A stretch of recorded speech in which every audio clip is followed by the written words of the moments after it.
Alright, what's up guys? Mr. Windsor coming at to you live from Windsor's Arcade here. I'm going to give you a little lesson about inverse trig functions. And basically what I'm going to do is I'm going to go back over the three we learned today in class. Sixth period actually didn't get to learn it because of some fire drills, but so these first three might be a review, but maybe it's good for you to see them again. So I want to start with this function right here. Inverse sine of x, right? And what I want you to understand about this function is this. When you take an inverse of something, you're basically flipping the domain and the range, right? So this right here is actually going to be a ratio. And this is going to be an angle, okay? And remember when you looked at just y equals sine x, right? We put the angle in here, right? And we got the ratio out here. So I'm going to keep kind of harshing on this point here that this is actually the ratio and this is the angle, okay? So you notice that kind of the domain and the range flip on these, okay? And that's pretty important. So what I want to do is show you some characteristics about this graph here. So let's take a look at it, okay? So when we talk about this x right here, right? Basically, the sine ratio is kind of limited, right? If you look at your unit circle, right, since sine kind of deals with y, the highest y value you ever see is here, and the lowest y value you ever see is here, right? So at this point, you have a sine of 1. This point, you have a sine of negative 1. So saying that, the sine ratio can never be above 1 or below negative 1, okay? So what we say for this function here is x has to stay between 1 and negative 1, okay? You can never have a value put in here that's above 1 or below negative 1. If you do, you can't do it. It's not applicable, okay? So, if I try to put a 2 in here, it wouldn't work because there's no such thing as a sine ratio of 2, okay? So we have to keep it between 1 and negative 1. Now, let me give you an example of this function, okay? So you might say, okay, well, I want to know where we have this sine ratio right here, 1/2, right? Where do you have a sine of 1/2? Well, you might come over here in a circle and say, well, I think there's one right here. Let's say that's a pi over 6, right? You'd be correct. You say, I think there's one right here at 5 pi over 6. You'd be correct there too, right? So some people might say, okay, I think that's pi over 6. Others might say, okay, I think it's 5 pi over 6. And there's actually, you could keep going around and around and around and just keep finding coterminals here and there'd be an infinite amount, right? Well, that's an issue because if you think about this, one input is giving me an infinite number of outputs, right? So if we want this to be a function, right, one input has to give me one output. So here's what the powers that be decided. They said, okay, if I want one input to give me one output, what I'm going to have to do is limit the answers that you can give here, okay? So they said, all right, you can get all the sine ratios if I just do half a circle, right? Because you'd get from 1 to 0 to negative 1, right? So they said, okay, we're going to make this from pi over 2 to down here. And you might say, okay, pi over 2 to 3 pi over 2. No, we actually call this a negative pi over 2 because if I call it negative pi over 2 to pi over 2, that's actually continuous. That what I mean by that is, like if I put that on a number line, negative 90 to 90 would just be like one continuous thing, okay? If you did like 360 to 270 and then 0 to 90, you'd have like these two separate sections. But this keeps it nice and continuous. So this is actually going to be the thing that trips people up the most. But let me show you something. When we give this function here, we have to say, okay, y has to be between pi over 2, and negative pi over 2. Okay, that's the range for this function. So only answers here will work. Okay, so check it out. When I go back to, when I go back to the function or the expression inverse sine of 1/2, right? When I go back to this one, there's only one spot over here that happens is right here, right? So the only answer that's actually acceptable is pi over 6. Okay, that 5 pi over 6 we said earlier was over here, right? So in order to keep this a function, one input has exactly one output, right? Pi over 6. And that's the end of it, okay? That's the only answer I can accept. Now, I know that kind of stinks, but in order for this to be a function, one input has exactly one output. Now, that's easy for me to grade because if you don't put a pi over 6, you're wrong. If you put a 5 pi over 6, that's actually wrong. Okay, you might say, well, 5 pi over 6 has a sine of 1/2. I totally agree. But according to this, from negative pi over 2 to pi over 2, this is the only spot that has a sine of 1/2. Okay, so let's look at another one here. Watch. Let's say I did, I don't know, inverse sine of root 3 over 2, okay? So you're saying, okay, where does that happen up here? Where do I get an inverse sine of root 3 over 2? Well, if you know unit circle, happens right about here, right? And that in radians would be pi over 3, right? That is the only answer that you can give to this equation, okay? There's another spot over here, but we can't give that one because it falls outside of our range, right? So as long as you're on this half of the circle right here, right, this right half of the circle, those are our answers, okay? Now, where it really gets tricky is here, okay? If I said inverse sine of, let's say, I don't know, negative root 2 over 2, okay? Inverse sine negative root 2 over 2. So you're looking over here, you're like, where does that negative root 2 over 2 occur? Well, it occurs right there, okay? And a lot of people are going to look at a unit circle and look right there and say, oh, that's easy. That's actually 7 pi over 4, okay? Well, that would be incorrect. Here's why. 7 pi over 4 does not fall between negative pi over 2 and pi over 2, okay? Think about it in terms of degrees, okay? 7 pi over 4 would be 315 degrees, okay? This is negative 90, that's 90. 315 is way out of bounds here, okay? So, my advice to you is this. If you get that ratio that's in the fourth quadrant here, right, and you're looking at that right there, okay, you just need to give that as a negative angle, okay? So that angle right there, since I went kind of clockwise, pi over 4, you would call that negative pi over 4. And if you have a hard time with that, basically, you could just line it up right here and say, okay, well, that's pi over 4, right? That would be negative pi over 4. So the only answer I can give to this one is negative pi over 4, okay? So let's look at one more here. Watch this. Suppose I said inverse sine of negative 1, okay? So where does that occur? Well, if I'm over here, that occurs right here, right? What I'm going to say is you're tempted to say, okay, well, look at unit circle, that's 3 pi over 2, right?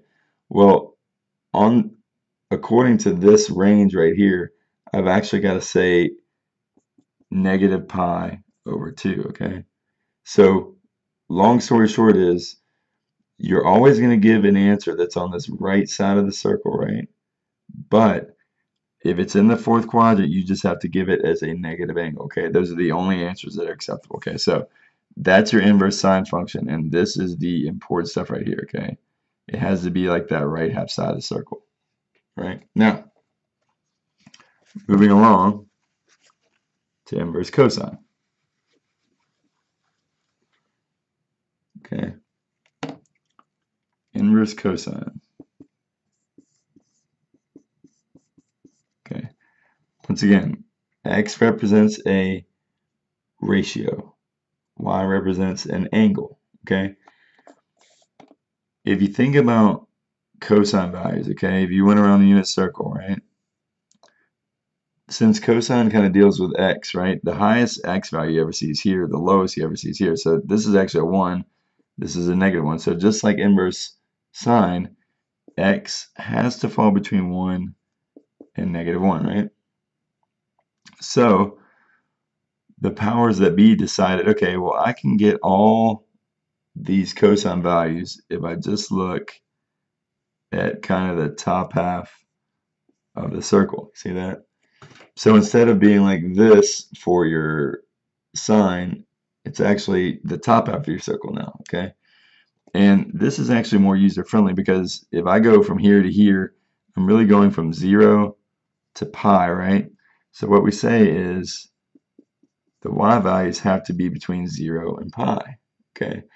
That's cool because you'll never get a negative answer. 0 to pi will always be positive. So people like this a lot more because you don't have to deal with those negative things, right? So let me give you an example, okay? If I say inverse cosine of, I don't know, root 2 over 2, okay? Inverse cosine root 2 over 2. If I take inverse cosine root 2 through, this is a ratio, right? All I have to do is comb through here and see where do I get an x value of root 2 over 2? Well, if you know your unit circle, it happens right there, right? So you would look at your unit circle, you look at that, and you'd be like, oh, that's pi over 4. That's correct. Okay, pretty easy. If you did, I don't know, let's just do negative root 2 over 2. Okay. You might say, well, oh crap, I'm going to have to do something tricky because the inverse sine, when I was negative, I had to go negative or whatever, right? But the cool thing about this is you can just comb through right here, right, this rainbow, okay, and just look for that x value, and you'll notice it happens right there, okay? You just have to take that angle on your unit circle, which is 3 pi over 4, and that's it, okay? That's your inverse cosine of negative root 2 over 2, 3 pi over 4, okay? So like I said, it's a lot more user-friendly because you just go from 0 to pi, that little rainbow area, right? And you just find what you need, right? So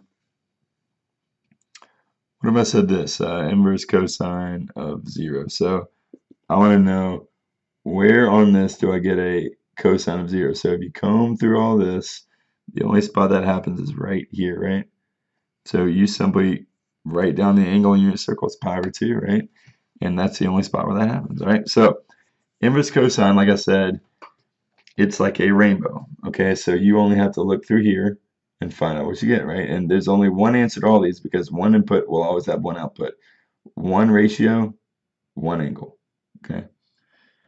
Now, the last one of the major three is going to be inverse tangent. So y equals inverse tangent of x, okay? The last one's going to be inverse tangent. Now, this is a strange ratio because as you go around your unit circle, okay, and I recommend that you memorize your tangent ratios. And if you don't remember, okay, so right here the tangent is 0, right?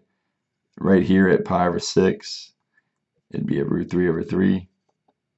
Right here it's a 1, that's pi over 4. Right here with pi over 3, you get a root 3, and up here you get a undefined, right? And it does that same thing around the whole unit circle, okay? So you get those ratios right there, right? So unlike the other ratios, it's kind of interesting. As you go on unit circle, and by the way, tangent, as you recall, is y over x, right? As you go around the unit circle, what happens is, as I approach 90 right here, pi over 2, the y's keep going up, right? And the x's keep going down. So what happens is this ratio keeps increasing. Well, the interesting thing is you can get as close as you want to 90, okay? You can keep approaching. And as I keep approaching, y keeps going up, x keeps going down. So this ratio keeps getting larger and larger, right? So what we say is actually this tangent ratio. Look at this. There's no bound to it, okay? It can get as high as you want or low as you want, right? Now, if I'm making you do this out of the calculator, I'm going to keep with these, but that's basically what happens right now.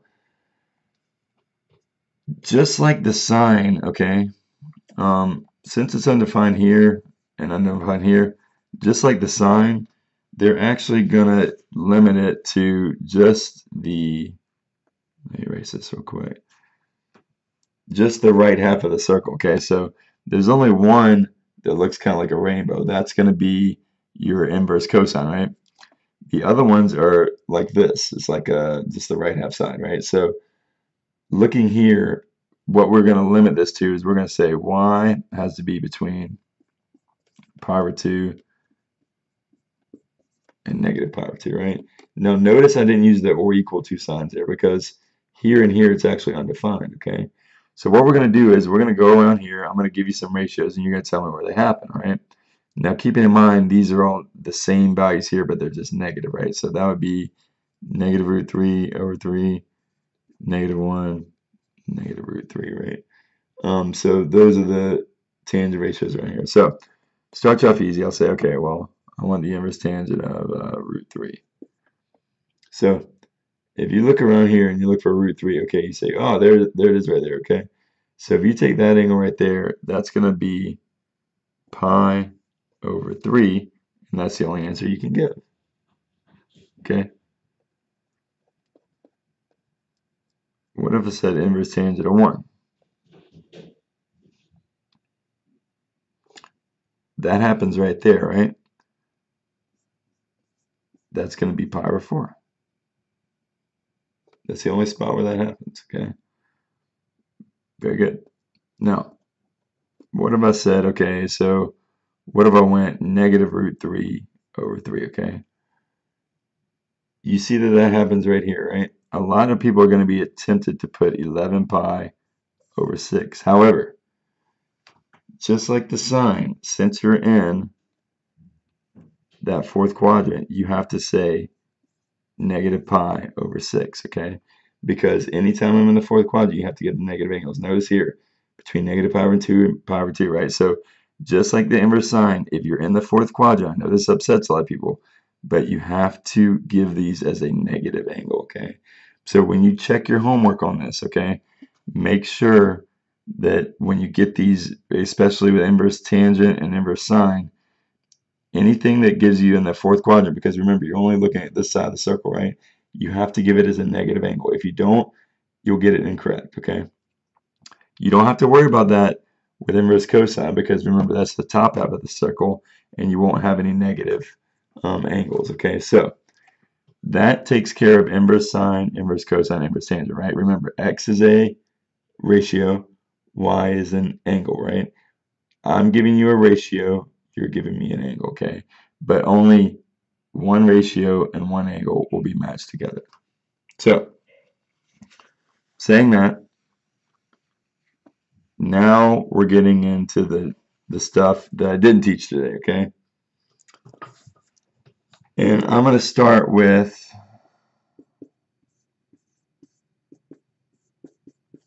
this, okay?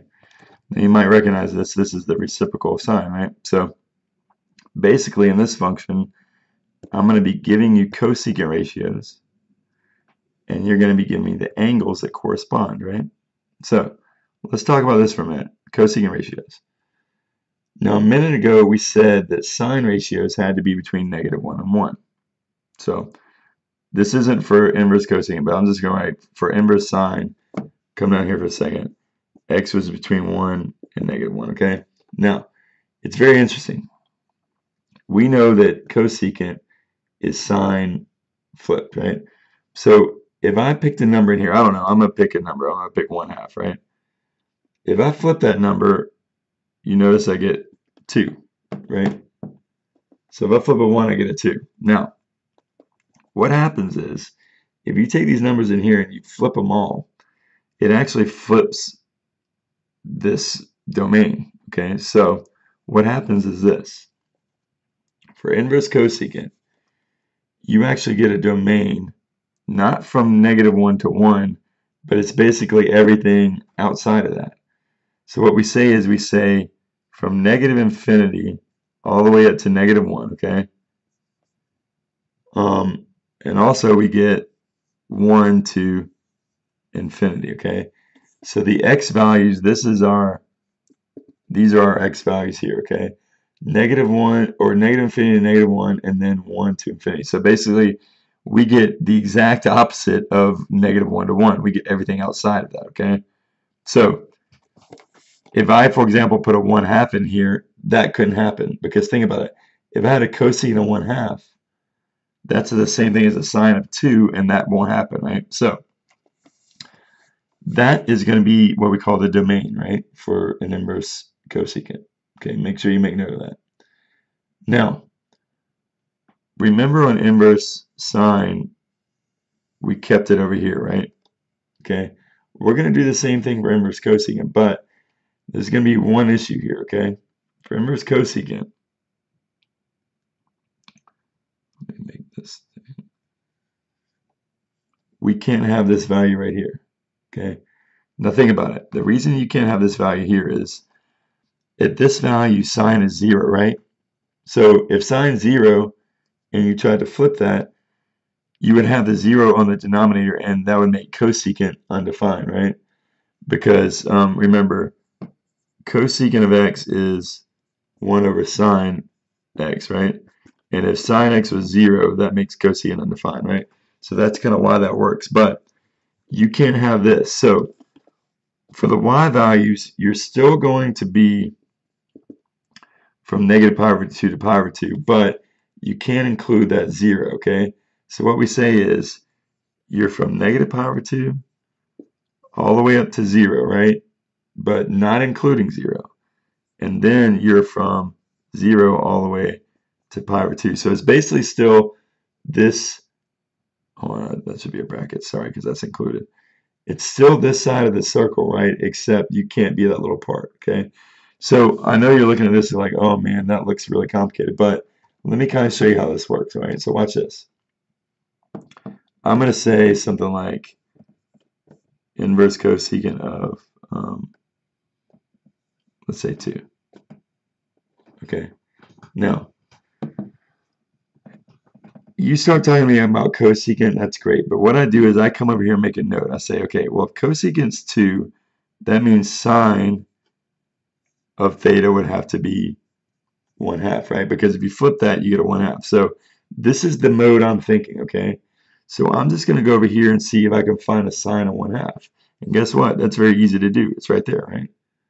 So this answer right here would be this angle, which would be pi over 6. Okay? Very good. Now watch this. Let's say I come to you and I say, okay, I want inverse cosecant of, I don't know, 2√3 over 3. Okay, now what I'm going to do first is I'm going to flip this. So if I flip this, I get 3 over 2√3, right? And if I did this and rationalize it, I get 3√3. Root 3 times root 3 is 3. 3 times 2 is 6, right? And you end up getting √3 over 2, right? You end up getting √3 over 2, right? So that √3 over 2 right there, right? All I got to do is say, okay, where do I get a sine of that? Well, that happens right here, right? And the answer right there would be pi over 3. Okay, just like that, pi over 3. Now, check this out.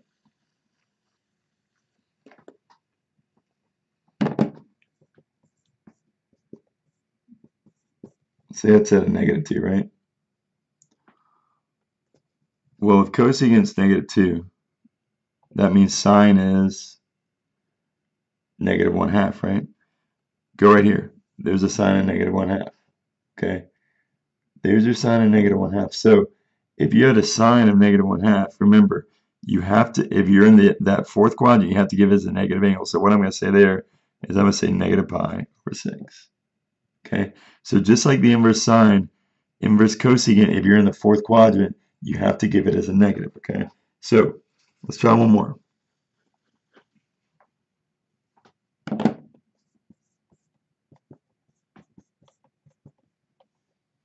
Inverse cosecant negative 1. Now, if you take a negative 1 and you flip it, guess what? You still got a negative 1. So if cosecant is negative 1, sine is also negative 1, right? So you go over here, you look for a sine of negative 1, bam, there it is. You don't say 3 pi over 2. What you do say is negative pi over 2. So long story short, basically, inverse cosecant is still on this side of the circle, except you can't have that little spot because that spot would have undefined, okay? So, moving along.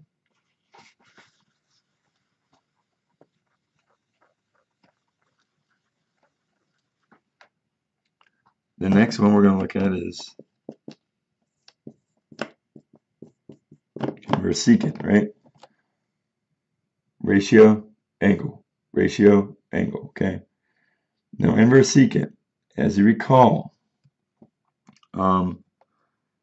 you remember how inverse cosine was the rainbow one like this? This is still going to be a rainbow, but think about where was cosine 0? It was 0 there, right? So all we're going to do is make a little opening there, and this is going to be where we have our inverse secants, okay? Just like the inverse cosines on the top half, okay? Now, this value right here, just like the inverse sines, if I start taking those numbers and flipping them, it becomes the exact opposite domain, okay? So instead of negative 1 to 1, we're going to be everything outside of that. So the x values here are going to go from negative infinity, okay, negative infinity all the way to negative 1, and then from 1 to infinity, okay? Now, the y values, as you see here, right, they're going to go from 0 to pi, but this value right here, that pi over 2, has to be excluded. So the way you write that is from 0 to pi over 2, right? Not including pi over 2. And then from pi over 2 to pi, okay? So basically, I know this looks complicated, but just that it's still a rainbow, except you don't have that top point, okay? So these are actually really easy. Watch this.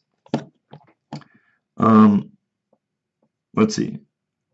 Let's say I said inverse secant of root 2, okay?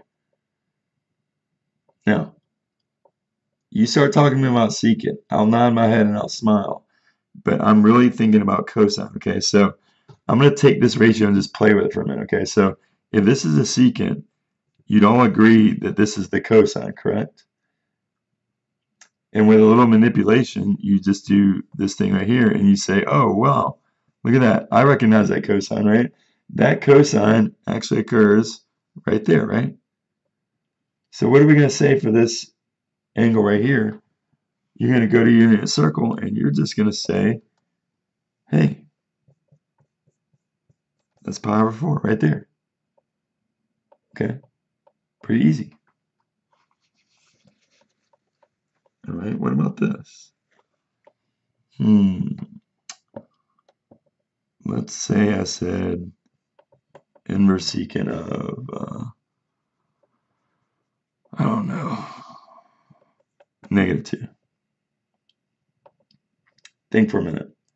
Secant's negative 2, right? That means cosine would be the reciprocal negative 1/2, right? Go along here. Where do you have a cosine of negative 1/2? Well, it happens right there. Okay? The answer would be 2 pi over 3. Just like that. Remember, the rainbow is good, right? Because on the rainbow, you don't have to give any negative angles, right? Now, finally, let's do one more. I don't know. That cosine. inverse secant of 1/2. Okay. If secant is 1/2, that means that cosine is 2, right? Can't happen. That's me being tricky, okay? You can't have a cosine of 2. For the same reason you can't have a secant of 1/2, right? Cosine of 2, remember, it has to be between -1 and 1. So that would be a trick question. But all you have to do, when I give you a secant ratio, you flip it, go find the cosine ratio and give me that angle. That's all you have to do, okay? But it's got to be in that rainbow area, okay? Now, last one. What is it? That's right. It's the inverse cotangent, right? Did you guys all say inverse cotangent? I know you did, okay? Y equals inverse cotangent of x, okay? Now I know what you're thinking. You're thinking, okay, great. Inverse tangent was like this. Guess what? Inverse cotangent is going to be like that too. Wrong. This is the only one that switches it up, okay? So I'm going to tell you right now, inverse cotangent is going to be our other rainbow function, okay? Which is easy to remember. Anything with a co in front of it, well, a CO, like a cotangent and a cosine, they're going to be rainbows, right? As long with the secant as well. But essentially what happens is this. The reason they put it here is, since tangent was 0 here and 0 here, that actually makes cotangent undefined there and undefined there, okay? So I'll tell you right now, the y value for this will be between 0 and pi, not including 0 and pi. Notice I didn't put those on there because it's undefined, right? So the x value here, remember how tangent was whatever you wanted, there's all real numbers. Cotangent, for the same reason, is also all real numbers. There's no bounds on that, okay? So this is a pretty easy one, right? But all we're going to do here is we're going to look at the cotangents. We're going to flip them, think about tangents, and see if we can find them over here, okay? So check it out. If I said inverse cotangent of √3, okay? Inverse cotangent of √3, okay? If cotangent is √3, tangent is this, right? And a quick fix says, okay, that, right? So here's the deal. If I went right through here, where would I find a tangent of √3 over 3? There'd only be one spot. It's right there. Okay? So guess what? My answer is going to be pi over 6. Okay? Check it out.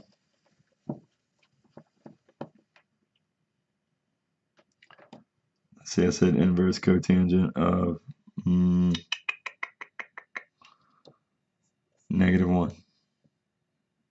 Okay? Guess what? If cotangent is -1, tangent would also be -1, because if you flip a -1, it's still a -1, right? If you went around this rainbow and looked for a tangent of -1, you'd only find it right there, okay? Guess what that angle is? It is 3 pi over 4. That's your answer. Okay. One more.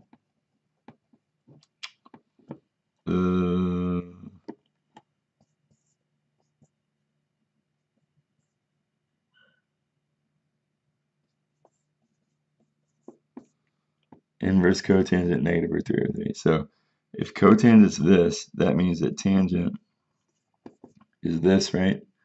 And if I clean that up, I get -3 √3 over 3. Those go away. I get -√3, right?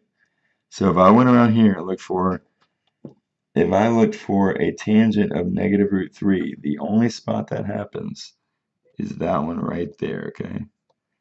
And that angle right there in the second quadrant is 2 pi over 3. 2 pi 3. See that? Okay, so to recap, check it out real quick.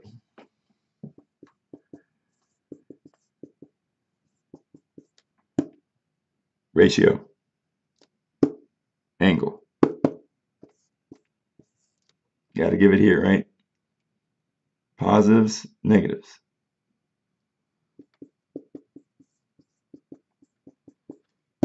Ratio, angle. Got to give it here. Rainbows are happy places, no negatives, right?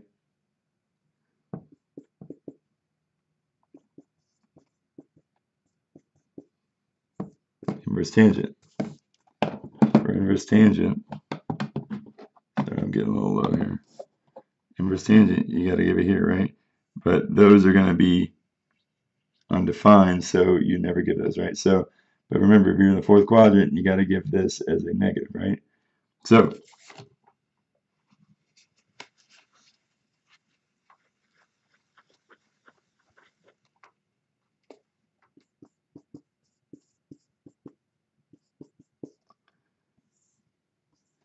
inverse cosine x, right? Just like sine, it's going to be here, except you can't have that little spot, right? Okay, positives, negatives. Take that number, flip it so you can think about where the sign is and just find that sign, right? Very good.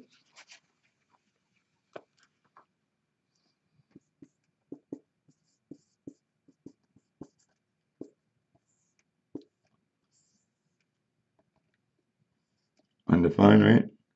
Okay. Take the cosine, or take the secant, flip it, you got the cosine. Just go through there and find a cosine. That's it. And lastly, y equals